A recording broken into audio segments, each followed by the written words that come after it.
Buenos días, buenas tardes, buenas noches. Mi nombre es Carlos Uazúa y esto es un divertimento serio. Hola, ¿qué tal a todos los que me escuchan el día de hoy? En el capítulo de hoy vamos a hablar un poco acerca del sujeto, este concepto tan extravagante y a la vez tan cotidiano que Lacan nos hace confundirnos todo el tiempo al escucharlo nombrar, ya que el concepto de sujeto nunca fue igual y en sí misma, esa elaboración del nunca fue igual habla perfectamente bien de lo que el sujeto podría ser o no ser. Y lo digo así, como tal, ser o no ser, algo un tanto hamletiano tal vez. Generalmente usamos sujeto para hablar del sujeto antropológico, tal vez un tanto sujeto jurídico. Puede incluso que tengamos una noción de sujeto psicológico. El sujeto siempre está presente en todas las disciplinas, en todas las ciencias, en todas las reflexiones filosóficas, y es pertinente en cada una de estas que se explique o se delimite de alguna forma cuál es el sujeto de su campo. El psicoanálisis no se queda atrás. Sin embargo, en ese momento tan difuso donde Freud, para empezar, no usaba el concepto de sujeto como Lacan sí lo usa muchas veces el término individuo, e individuo es prácticamente una herencia biológica.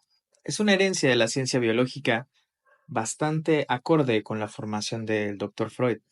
El profesor Freud, recuerden que había sido médico, neurólogo y fue el primer psicoanalista.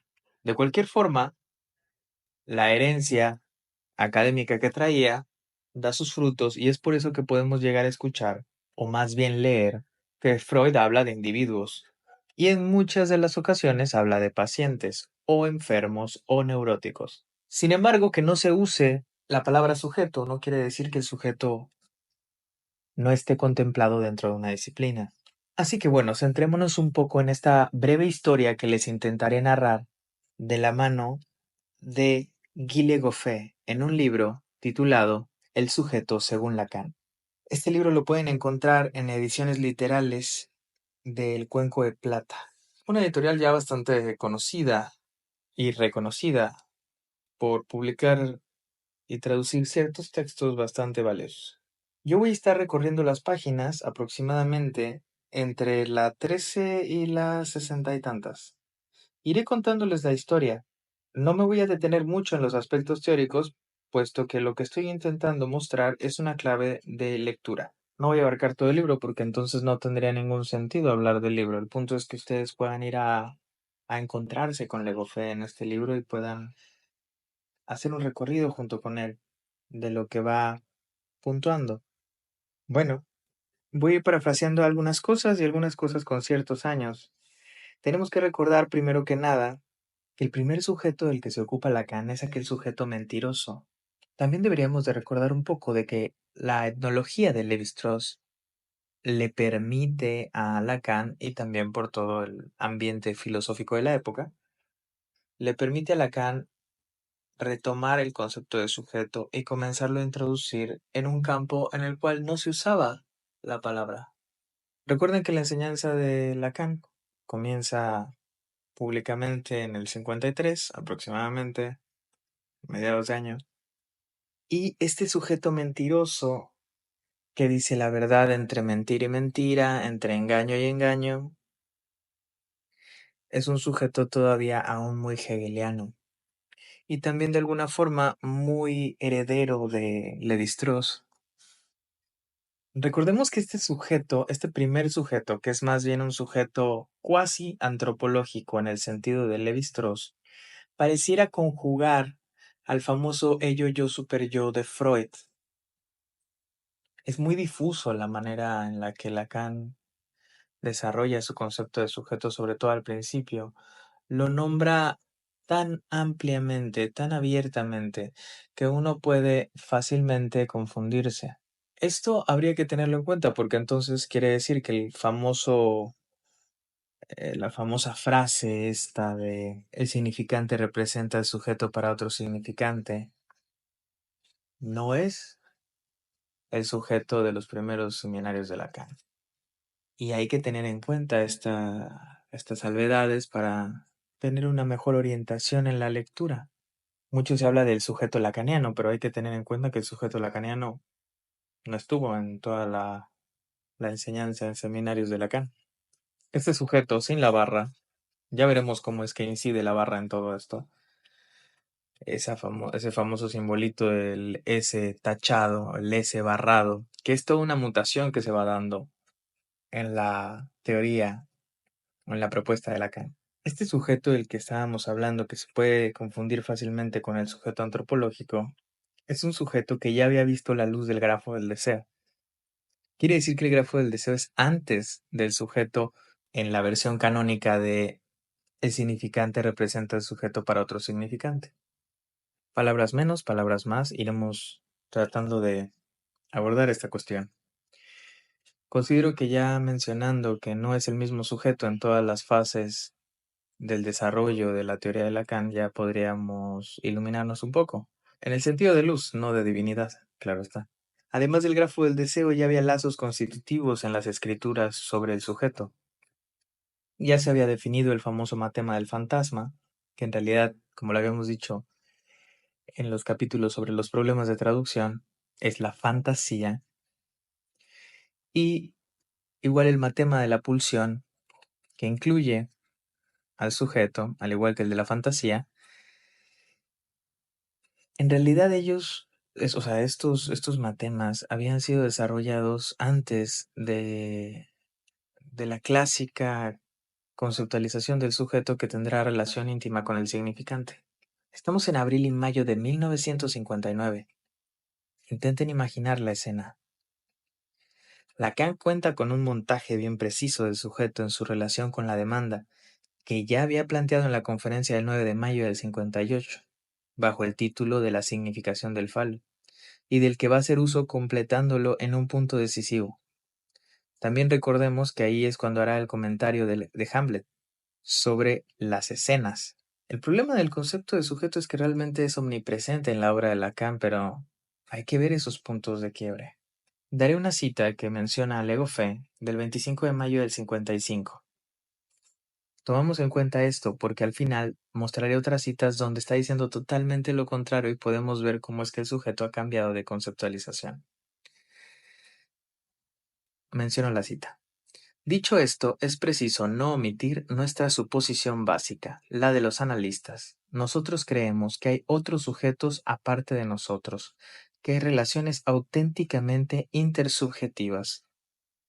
Voy a detener un poco la cita, ya esa palabra intenten mantenerla, intersubjetivo.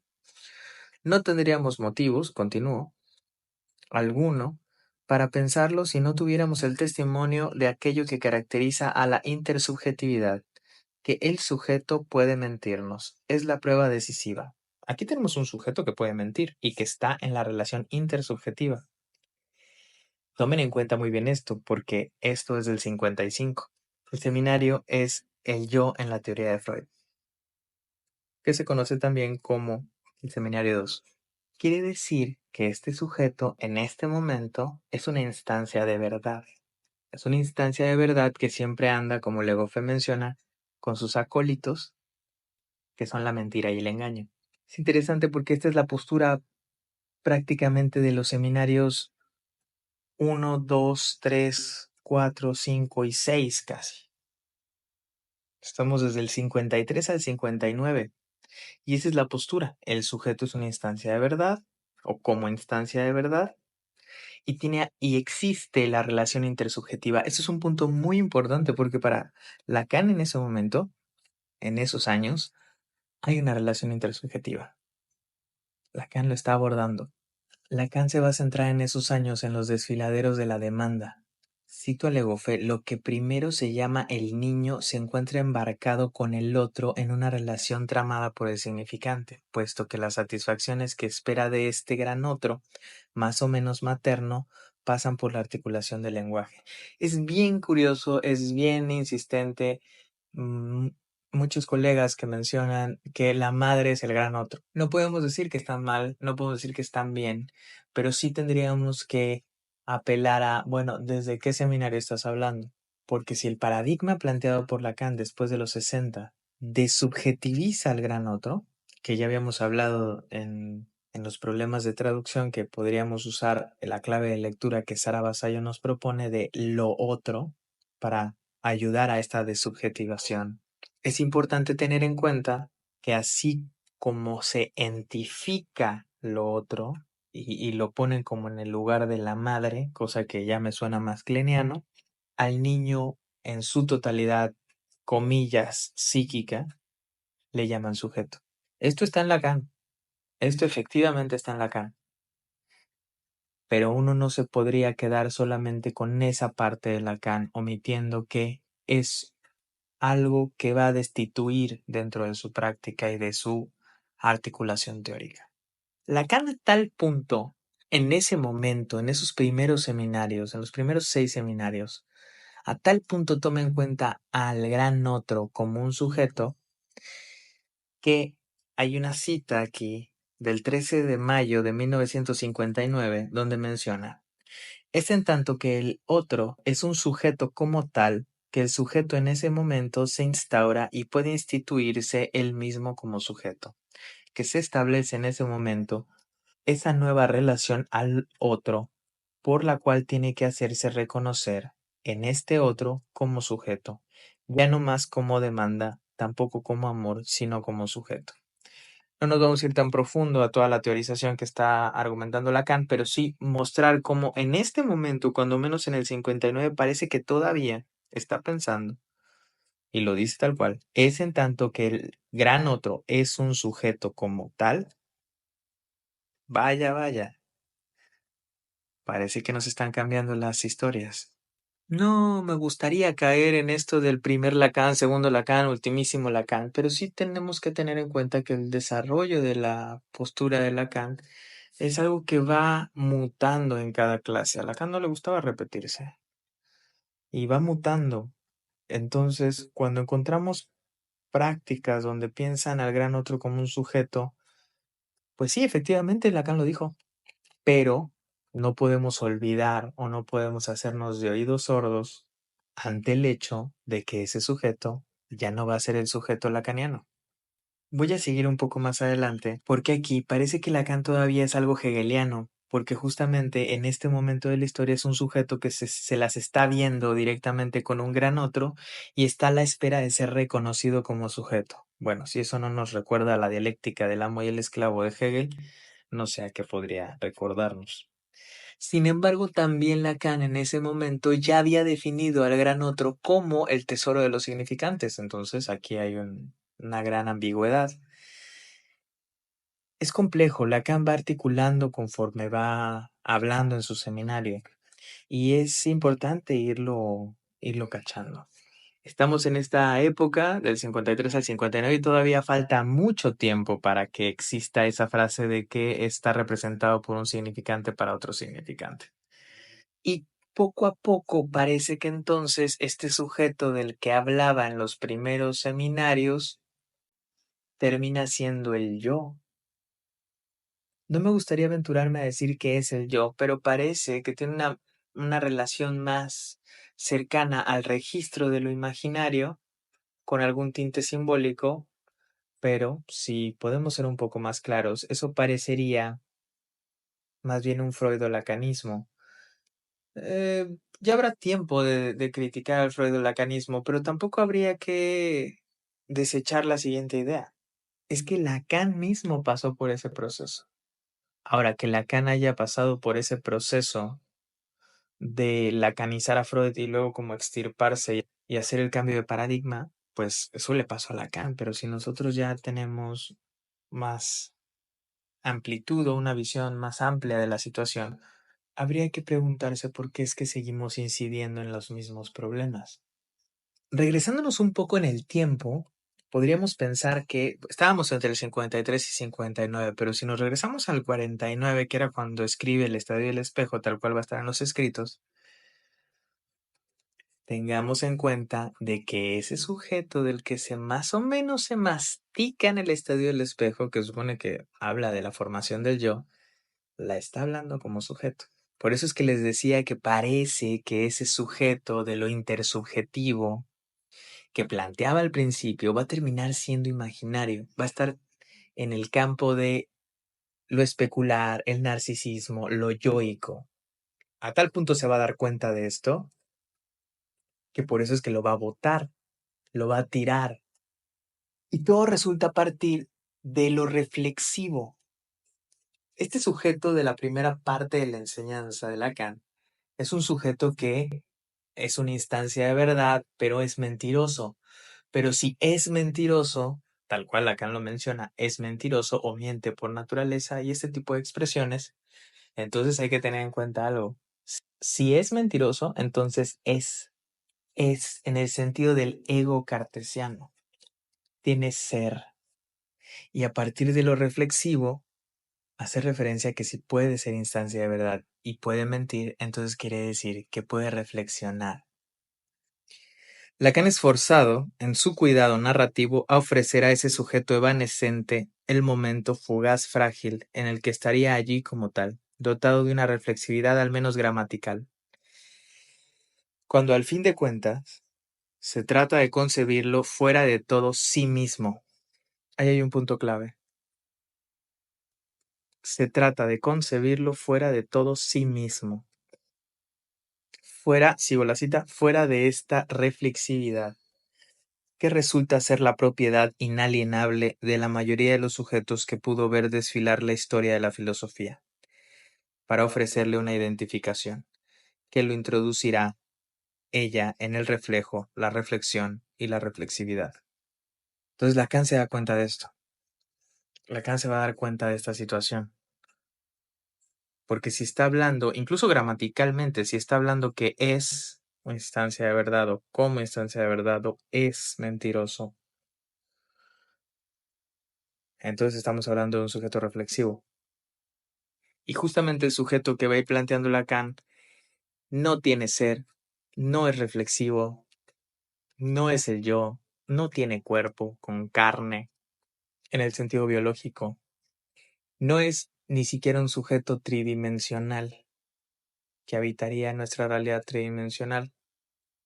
No solo es el problema de que el sujeto de la primera parte de Lacan sea pensado como yoico o como imaginario con tintes simbólicos, sino el hecho mismo de que al importar el sujeto antropológico lo intenta hacer calzar, pero en esa maniobra comienza a notar que no concuerda con lo inconsciente que él va a proponer. Por eso es que tiene que hacer giros. También hay que tener en cuenta que en el momento en el que el sujeto empieza a mutar en Lacan, es también el momento en el que el objeto empieza a mutar en Lacan. Ya habrá tiempo de hacer un episodio, un capítulo especial para eso. Cito a Legofé en la 25, su estadio del espejo lo obligaba entonces a confundirlos, al menos a conferirles la misma estatura, la misma composición y el mismo valor imaginario. Aquí está lo que les mencionaba. Hay un momento en el que ese sujeto parece como que no termina de calzar, se parece al antropológico, tiene una relación como muy parecida en el valor imaginario, al yo. Entonces había ahí ciertas cosas que parecía que no iban cuadrando. Una cita más adelante, en la página 26, menciona a Legofe, él sabe que sujeto, con comillas, o sea, lo está tomando como concepto, él sabe que sujeto nunca es más que un término relativo, y es sobre lo cual está decidido a no flaquear, de tal forma que allí donde el sujeto cesaría de estar suspendido de la cadena significante, en ese tiempo donde el gran otro desfallece, lejos de existir entonces replegado, acurrucado en su ser solipsista de sujeto, no tiene otro recurso más que ofrecerse a ese gran otro como valor imaginario al que se reduce por su propio movimiento para ese gran otro. Bueno, ahí empieza a mutar el sujeto, entonces el sujeto es objeto. Una cosa que es importante tener en cuenta es que en muchas disciplinas, sobre todo en psicoanálisis y más en el lacaniano, bueno, hablaré por el lacaniano, no puedo hablar de los demás. El sujeto y el objeto, si bien son como dos conceptos claves de muchas disciplinas, ya no van a estar francamente divididos, ya no van a estar francamente y fácilmente definibles por separado, sino que están en una mixtura. Eso puede que se entienda mejor en un capítulo posterior donde hablemos del objeto y cómo empezó a mutar hasta llegar al famoso pequeño objeto A. Y esto de lo que les hablaba, de que siempre hay una mixtura, una relación. Pensemos en el matema del fantasma, ¿no? Sujeto, conjunción, disyunción A. Ese A en un momento es el petit A, el objeto pequeño A, en otro momento es un semejante. Hay toda una serie de transformaciones que se van haciendo. Entonces, hay que tenerlas en cuenta. Aquí Legofen la 28 menciona. Si se puede apostar a que el fantasma se impone, a que la fantasía se impone como la formación psíquica más singular para un individuo dado, a la vez fruto y matriz de su historia, si los hay, es necesario acordar también que esta singularidad es ella misma compuesta. ¿Ven? ¿Se dan cuenta? Sí hay una singularidad en la clínica, pero es compuesta. No somos honguitos en medio de la pradera que nacen solas. Entonces, los ejemplos de reflexividad en cuando hablamos de un sujeto reflexivo, como en el yo me afeito, yo me levanto, ¿no? Yo me baño, bañarse, ¿no? Y ahí está la reflexividad gramatical del sujeto. Yo me aburro, yo me desmayo. Un problema de esto, un problema de tomar en cuenta al sujeto como lo que Lacan comenzaba a plantear en el principio de su enseñanza, nos puede hacer caer en un grave error en el cual ya se había caído muchas veces y mucho tiempo atrás ya a partir de Freud. Voy a citar algo nuevamente del libro para que podamos identificar esto. Estoy en la 33. Dice, se insinúa pues este satánico inconsciente como el sujeto más allá del yo sujeto. De manera que por virtud de esta voz causativa, el inconsciente se volvió, para la Vox Populi, el hombrecito dentro del hombre, esa voz interior que me resulta a la vez la más íntima y la más ajena. Y ahí tenemos una bronca, ¿no? Pensar a lo inconsciente o pensar al sujeto que después va a plantear Lacan como sujeto del inconsciente, en términos de el hombrecito dentro del hombre, eso sigue siendo imaginario, sigue siendo muy yoico y puede tener consecuencias muy puntuales como hacer una clínica del preconsciente. Si hablamos freudianamente, estaremos haciendo una clínica del preconsciente y de lo inconsciente, pues lo saludaremos de lejos, pero no estrecharemos las manos. En los 60 hubo muy poca mención, pero algo parpadea el 11 de mayo de 1960, en la ética del psicoanálisis. Cito a Lacan. En cambio, nuestro sujeto tiene, en relación con el funcionamiento de la cadena significante, un lugar totalmente sólido y casi localizable en la historia. Aportamos una fórmula totalmente nueva y susceptible de una delimitación objetiva de la función del sujeto en su aparición, del sujeto original. Es interesante cómo está intentando rescatar el concepto de sujeto para transformarlo conceptualmente y que no se confunda con toda esta antropologización arrastrada y también algo yoica, ¿no? El sujeto original del sujeto detectable en la cadena de los fenómenos. Originalmente, un sujeto solo representa lo siguiente: él puede olvidar. Supriman ese él. El sujeto es literalmente, en su origen y como tal, la elisión de un significante, el significante que saltó en la cadena. Y ahí parece como que ahí va, lo va construyendo. Cuando menciona él puede olvidar, como que luego dice, bueno, supriman el él y va a empezar a desarrollar suprimir ese él. Ya que para Lacan en ese momento es muy urgente sacarlo de la postura del agente, o sea, de esa posición activa, ¿no? Es importante sacarlo de esa posición de agente para que entonces el sujeto sea el resultado de una operación significante. Voy a citar algo más adelante de Lego Fe, en la 41. Estamos en 1961. Ya estamos estamos en ese giro. Ya, ya Lacan está dando ahí vuelta de tuerca. El título mismo, cito, del seminario de 1961 es muy polémico, puesto que la disparidad subjetiva a la que se refiere se encuentra destacada de entrada. Bueno, nosotros tenemos el seminario que llamamos 8, que conocemos generalmente como el seminario de la transferencia.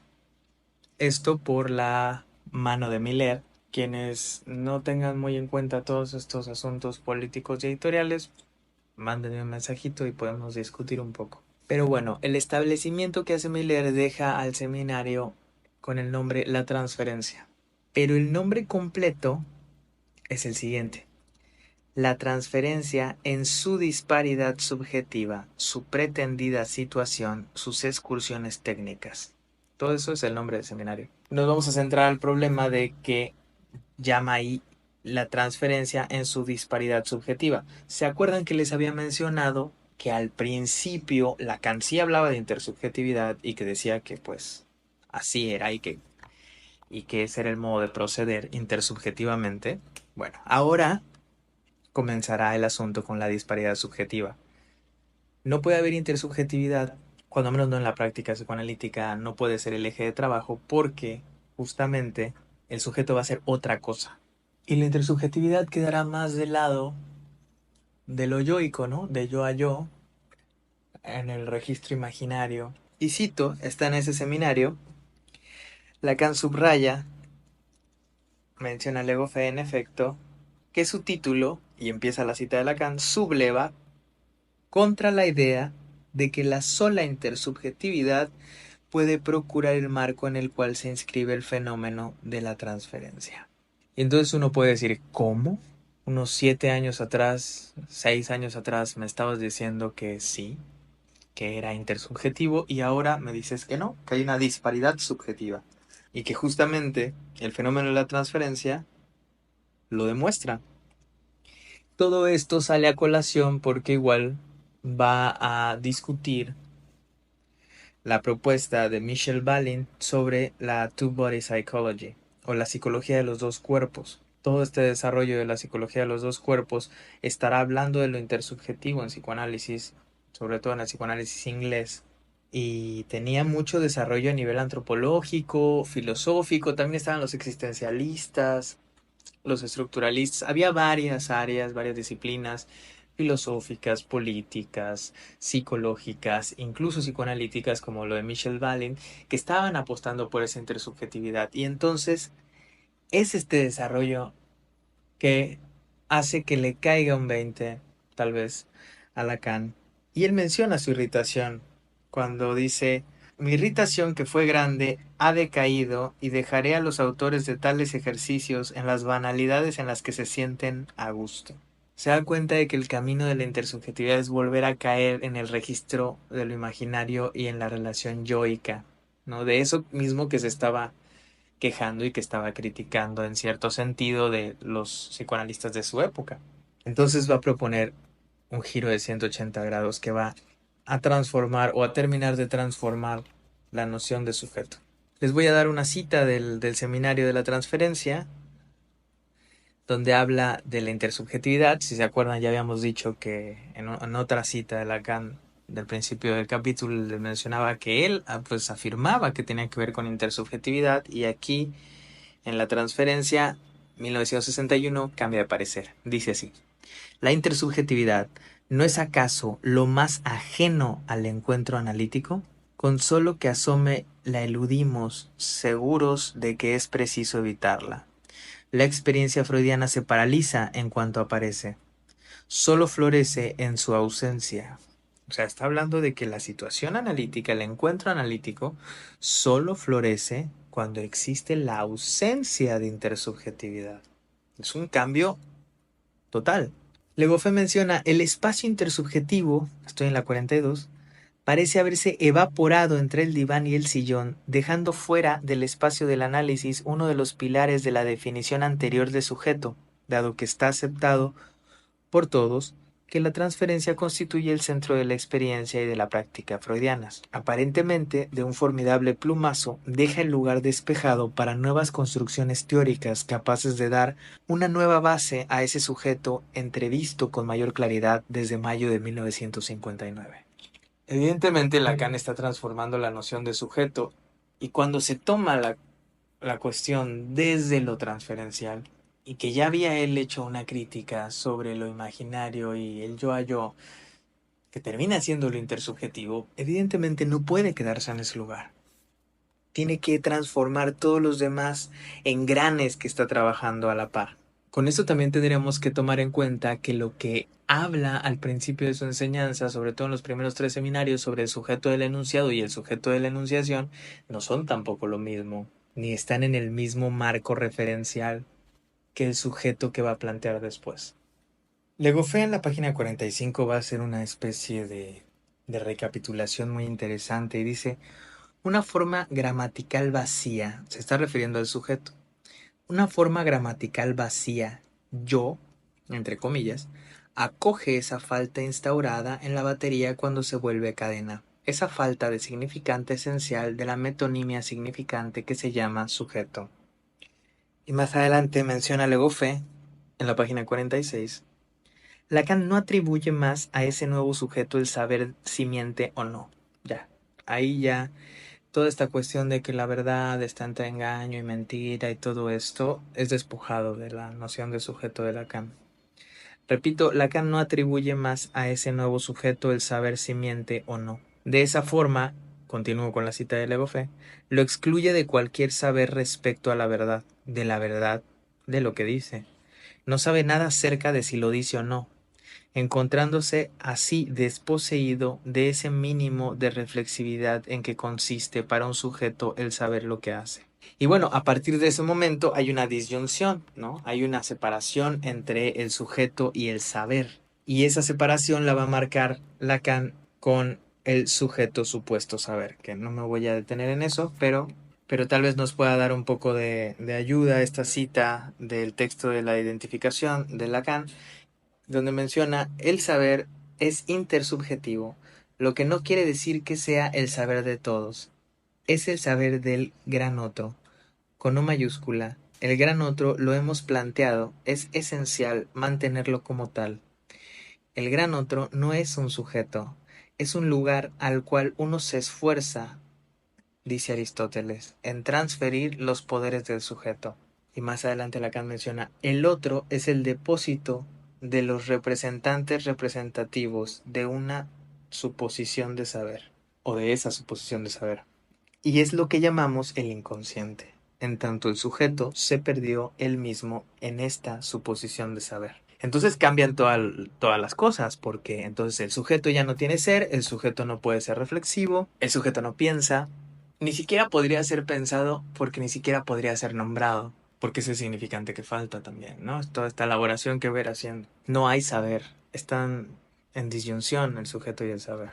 Pero se supone un saber y esa suposición se le supone al gran otro y que es lo que llamamos inconsciente. Y entonces, si nos damos cuenta, el gran otro ya no es un sujeto como en las primeras citas que les había mencionado, sí era un sujeto. Lacan hace un cambio de 180 grados y es muy importante tomarlo en cuenta para que cuando estemos leyendo algún seminario sepamos en qué momento de estos cambios está lo que dice. No por leer sujeto en el seminario 1 quiere decir que es lo que representa un significante frente a otro significante. O que si estamos en el seminario de los no incautos yerran y que habla del sujeto, vamos a estar pensando en el sujeto casi yoico, ¿no? Hay que tener en cuenta estas cosas. No porque uno sea mejor o peor, sino ir viendo cómo fue estructurándose. Lacan, al igual que Freud, quita, pone cosas, las va transformando, las va argumentando. Y es importante ir siguiendo estos cambios, porque así como al principio que les daba las citas y decía Lacan que la situación era intersubjetiva, que el granoto era un sujeto, que el sujeto podía pensar y podía mentir.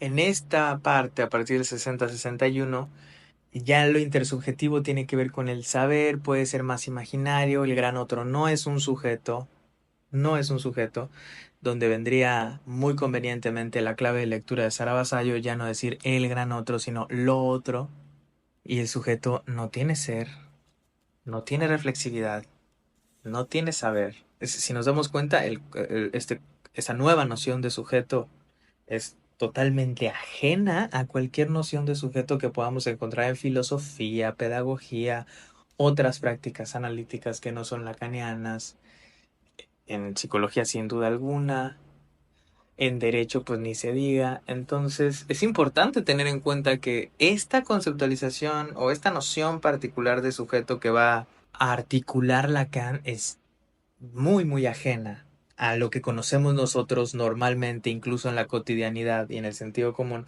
como lo que es un sujeto. Dice Le Goffin en la 47, el divorcio es ahora decretado entre sujeto y saber. Este último está localizado en el lugar del gran otro, en tanto que ese gran otro se encuentra desubjetivado. Es interesante cómo todos estos conceptos que parecían que tenían una cierta subjetividad, en realidad son desubjetivados a partir de los desarrollos que verá haciendo Lacan.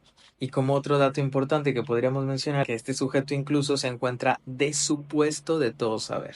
O sea, se le puede suponer un saber a lo otro, pero está desupuesto en el sujeto, todo saber. Importante, sobre todo para la clínica. Bueno, voy a tomar esta cita de Legofe otra vez, otra cita más. Es muy importante porque hace una reflexión muy interesante. Dice, ese sujeto avanza desprovisto así de toda reflexividad, lo que era imposible de vislumbrar cuando era concebido como mentiroso, cuando podía desdoblarse en su relación con la verdad, pero ahora, incapaz incluso de saber que sabe, ¿merece aún el nombre sujeto? Es una pregunta muy interesante. Y continúa Legofe, y tanto más cuando Lacan no pretende haber revelado allí un sujeto específico, que no valdría más que para el campo freudiano y la práctica analítica, un sujeto del inconsciente, que se diferenciaría a la vista de todos los otros sujetos fabricados y engendrados por la historia de la filosofía. Bien, entonces, súper diferente a todos los sujetos fabricados y engendrados por la historia de la filosofía, no tiene ser, no sabe que sabe, es de supuesto de saber, no es reflexivo. El sujeto como noción en psicoanálisis lacaniano pareciese que es más fácil de llegar por el lado de todo lo que no es sujeto en otras disciplinas. Se los dejo ahí como pensamiento, a ver si les ayuda esa clave. Por eso es que va a llegar a la formulación Lacan de que el sujeto es precisamente lo que un significante representa para otro significante. Y va a mencionar que es el giro de la lógica moderna, porque a partir de eso Lacan lo va a reducir a un no ser. En realidad el sujeto no tiene ser, es un deser. Y como última cita de Legofe les menciono, no es ni un significante ni un objeto parcial. Es eso sin lo cual no habría ni significante ni objeto parcial. De la misma manera que la noción de esfuerzo no tiene ningún sentido si no nos damos la pareja voluntad-resistencia. Ahora bien, esta posición no es sostenible más que si se le niega a tal sujeto la menor sospecha de reflexividad. No refleja en el sentido de los espejos ni reflexiona en el sentido de un intelecto. Se dan cuenta cómo el sujeto en psicoanálisis lacaniano ni siquiera tiene que ver con lo intelectual. O sea, no pasa por nada que tenga que ver con algo psicológico. Está por fuera del campo de lo psicológico. Puesto que este sujeto, como noción en psicoanálisis lacaniano, como concepto, no tiene esencia y también está desprovisto de sí mismo. No tiene identidad, no tiene personalidad, no tiene nada de esas cosas que se le adjudican realmente al yo o al sujeto antropológico o al sujeto psicológico. Voy a quedar hasta acá. Espero que les haya servido un poco esta breve narración medio histórica, medio llena de citas, que repito, no es un recorrido que yo haya elaborado propiamente tal, sino que me basé en el recorrido que hace Guy Legoffé en el texto El sujeto según Lacan, de Editorial El Cuenco de Plata. Les recomiendo mucho este libro, es un libro muy bien trabajado, con una investigación formidable que hace Guy. Y bueno, si tienen alguna duda, comentario o sugerencia, me encantaría leerlos en la bandeja de mensajes privados de nuestro Instagram, @undivertimentoserio, o en nuestro correo, subasuba.carlos@yahoo.com. Muchas gracias por escuchar. Hasta luego.